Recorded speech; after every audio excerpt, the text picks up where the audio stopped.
Ndugu Anita Alfani Mgaya, mgombea Spika wa Bunge la Jamhuri ya Muungano wa Tanzania kutoka NLD, karibu katika ukumbi wa Bunge. Mbele yako ni waheshimiwa wabunge hawa, wanasubiri kukusikiliza maelezo yako yasiyozidi dakika 3, lakini pia ikiwapendeza wanaweza kauliza maswali matatu. Kwa hiyo karibu kwa maelezo. Asante mwenyekiti. Na wasalimu kwa jina la Jamhuri ya Muungano wa Tanzania. Kwa majina naitwa Anita Alfani Mgaya.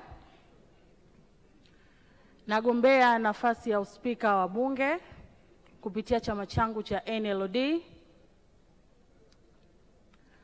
Niko hapa mbele zenu, naomba kura yenu.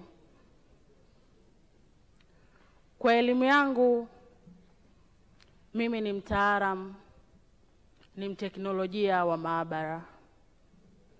Nilipata nafasi ya kugombea ubunge kwenye jimbo la Kibiti. Nilipata kura nyingi sana, lakini hazikuweza kujitosheleza kuwa mmoja wenu leo hii. Hivyo lengo langu la kuwa hapa mbele yenu ni kuomba kura zenu kuwa spika wa Bunge la Jamhuri ya Muungano wa Tanzania, nikiwa na lengo kuu la kujenga mshikamano, maelewano katika nchi yetu hii ya Tanzania, ndani na nje ya nchi ya Tanzania.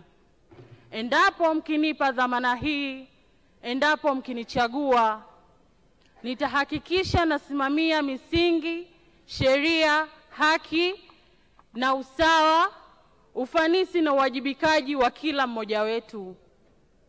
Lakini pia nitasimamia nidhamu, heshima katika kujenga hoja zetu, lakini katika mijadala yetu.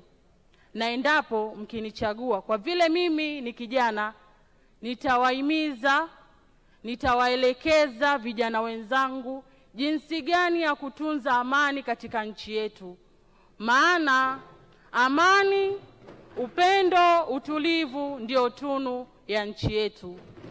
Lakini pia mkinichagua kuwa spika, nitahakikisha tunalisaidia taifa letu